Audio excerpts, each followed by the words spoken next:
What a day to release a review for fucking Wolfenstein, right? What's going on, YouTube? My name is Skill87, and today's video I'm going to be reviewing Wolfenstein for the PlayStation 4. Okay, and this game, I was on Facebook talking about this game as I was playing it. This was just such a manly fucking game. Like, I was playing the game like this, like I was like just poking the chest out. That's how manly this fucking game is. This was a beautiful, beautiful attempt at a AAA experience. What we got was not a AAA game, as you can tell from the review scores, but for people who are big fans of first-person shooters, not just Wolfenstein in general, but people who are big fans of first-person shooters, who look for little things that developers do for their games that just enhance the overall first-person shooter experience, such as the screen wobbling when you shoot, and as you're moving, you feel, you see the camera, do little slight movements here and there, or guns that just feel badass, or controls that introduce a slight weight mechanics depending on the gun you're holding. Just so many little things that just make your experience good. Wolfenstein was an excellent attempt at a AAA game. Okay, the game is getting good scores.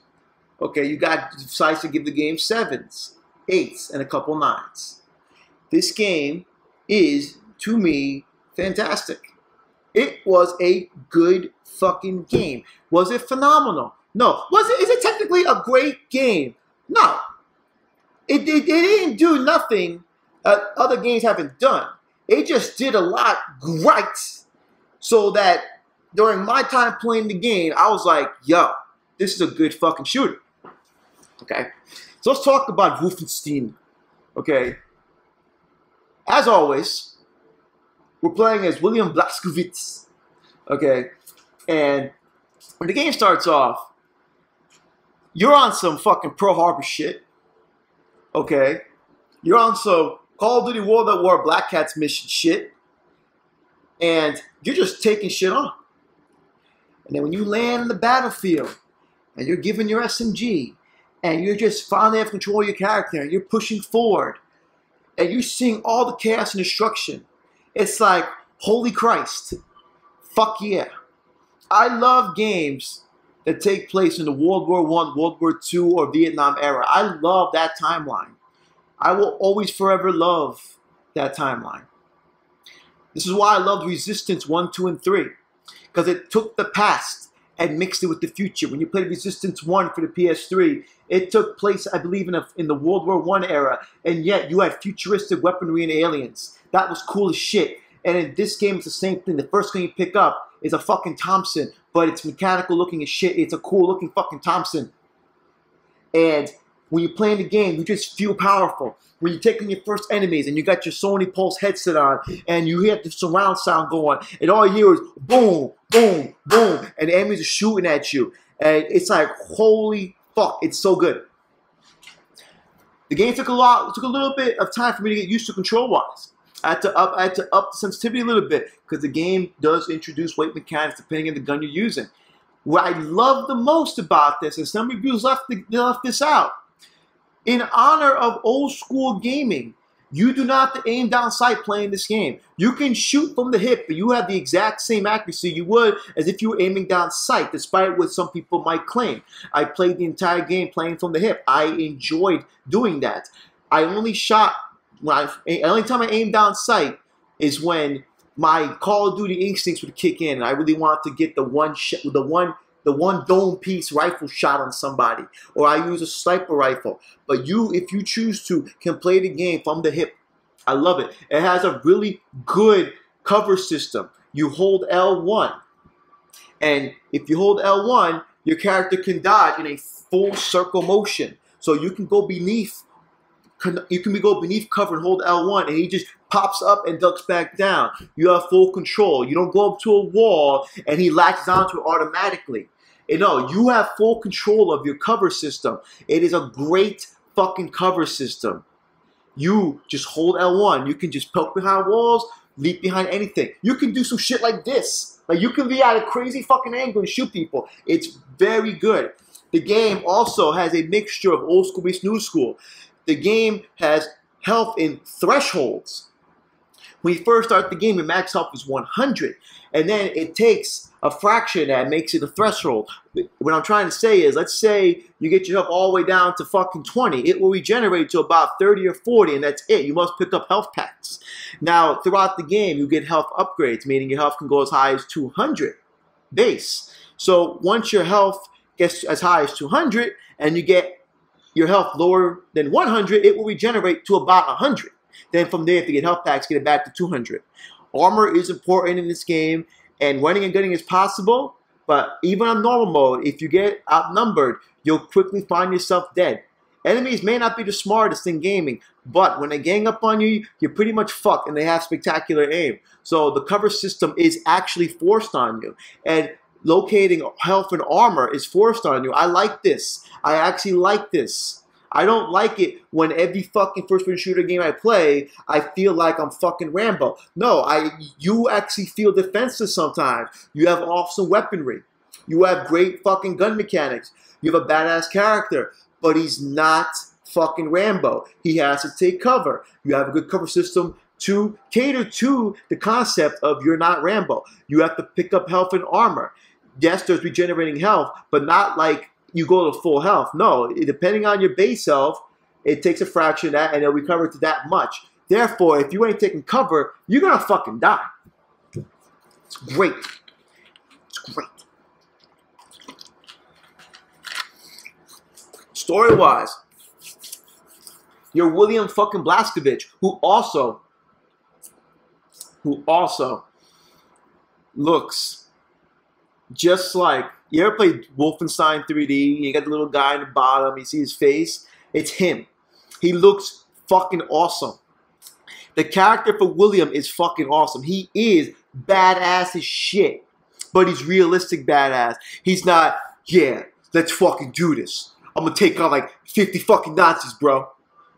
No, he's realistically badass. He's a fucking beast, but he knows, he understands limits. So there's that sense of like they did a good job with his character. They introduced a fucking badass old school character, but he's realistic about shit. I love that about this character. They did a very good job with the script. So the game's about what you actually think it's about. It's motherfucking Nazis, okay? Your boy William ends up in fucking a coma. When he wakes up, he's like, oh shit, nigga, it's been 14 fucking years. It's time to get back in the war. His peoples be like, nah, dude, we fucking lost. The world fucking sucks. America lost. It's like, no, you know, no more America, fuck yeah. He's like, oh shit, but you know what? I'm William fucking Blazkowicz. I've done this before. I'm gonna get the resistance, and we're gonna kick fucking Death's Head's ass. That's pretty much it. That's the story. So you embark on a journey to get the fucking resistance, and then as you save more people to resistance, you build up your little mini army, and then through the power of the resistance, science, and a fucking ballsy dude from the fucking World War I era, you take on hundreds upon thousands of advanced Nazis with weaponry and mechanical fucking dogs. That's your game. It's fucking great. It's manly as shit. It's a manly fucking script. I can't get over how fucking simplistically good the script was. Every character you meet, everyone who engages in conversation with Blazkowicz, everyone in the Resistance is likable. Everyone in this cast has good script. Everyone in this cast has a good voice actor. Everyone is actually a good character. So not only do you have a badass main character, you got badass side characters. You got a badass fucking team. So let's talk about the many pros of this game and quite a few and some cons. Let's be realistic. I'm not that kind of guy, but this game does a lot right. The game is not short. It's long. It took me 15 hours to beat this fucking game. I died a lot. I played on hard mode. I got my fucking ass kicked. I couldn't fucking believe it. I was like, holy shit. The game is slow paced. But when you're in combat, the game is it just feels good. When you kill shit, the ragdoll physics, when enemies die and the shit they say, it just feels good. And enemy AI is not the best in game, but they're not stupid either. They just do awkward shit. You're gonna come across enemies that hide behind shit and they're smart and you got one guy shooting at you, he'll duck, blah, blah, blah. And then sometimes you come across the one AI enemy that's like right there in front of you, and then he won't even react to your presence until you're like right in his face. But that's in every big game. It's very rare you come across a stupid AI, but the stupid AI is present. But it's not gonna hinder your experience. When the AI is coming at you and you're caught, you're fucked. This game introduces also some stealth concepts that cater to the run and gunner, the ballsy gamer, or the smart gamer. I ran and gunned this game, but when presented the alert that there's specific soldiers in the game that have earpieces, when they enter a certain area, it'll say signal, signal, signal. And that means, depending on how many signals you see, those are 3 people you must kill without alerting everyone else. If you kill those 3 people, reinforcement will be called. For that short 2 to 3 minutes, I'll go stealthy, I'll pop out the sounds from the gun, and I'll kill these 3 niggas, and then I'll go balls to the wall crazy on everyone else. It's smart. You can choose not to do that. You can choose to make noise, go after the 3 guys regardless, kill those so reinforcements don't come. So you have options. You have nice options. They're not forced. They're not tacked. They're right there and then. You want to be stealthy? You want to be Solid Snake? Or do you want to be? Or you want to be the fucking Doom guy? Which one do you want to be? Solid Snake or the Doom guy? William Blaskovich or Rambo? Choose. You can do both. The game rewards you either way. Let me see. A couple of extra things I want to talk about. This game also has multiple paths. Not like choose A or B and the game changes. No, just whilst you progressed and you enter the next area, you'll notice you can go left, top, right, and not all the time, it's once in a while. A couple things, another thing I like about this game, you got destructible environments to an extent. You can destroy barriers and shit, but enemies are hiding behind. Good blood and gore. Just like old school Wolfenstein games and Doom games, there's hidden walls. When I found my first hidden wall, I gleed like a little kid. I was like, hidden wall. Like, that is such a throwback. It is a fucking phenomenal throwback.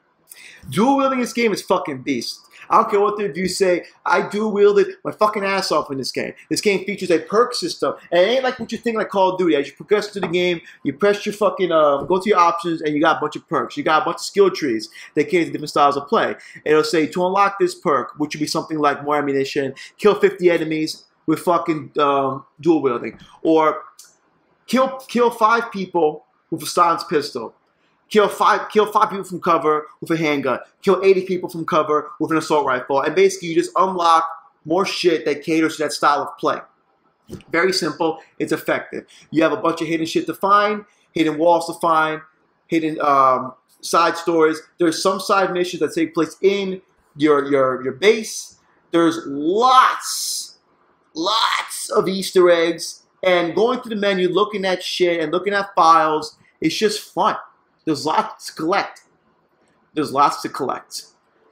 Okay, there's definitely replay value in this long-ass fucking game.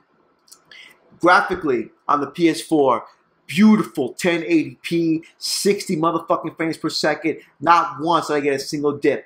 That game played like a fucking PC game. It was awesome as shit. I sat there, I could not believe that I was playing a fucking console game. I was like, yo, this is great. Beautiful. Beautiful. This is such an amazing fucking game. Like, it's the only thing I actually found wrong with this fucking game is the AI was just a little bit off here and there. But other than that, it was fucking great. Now, remember, this is a new approach to the Wolfenstein franchise. Sad to say, it's a spoiler alert. There are no monsters in this game. There's no demonic shit going on in this Wolfenstein. This is just really advanced fucking Nazis. Boss fights are cool. The last boss fight is a fucking pain in the ass on anything other than fucking normal mode. It took me like 20-something tries to beat him on hard mode. I was like, about to throw the fucking controller at the screen. It was one of those boss fights where if you don't follow a specific fucking routine, you'll die. I was like, ugh. But the game itself was just good. Good across the board. It was just great. It was, you can tell that this is Machine Game's first game. And the game was published by Bethesda. It was just good. Like, this team, you felt the heart and soul. The Easter eggs cater to the old school Wolfenstein gamer. The game just screamed that the developers of this game were fans of the franchise themselves. The game itself was well put together. Not once was I bored with this fucking game. I just couldn't stop fucking playing it. It was great. It's a manly game. It's just a good game. Actually, wait, let me take something back. There is one more thing I found a little awkward with this game. Remember in Half-Life 2 they introduced the gravity gun, and that started this trend that every FPS tried imitating, where they introduced like a gun that does a cool little neat little trick, and you use that for puzzles and shit.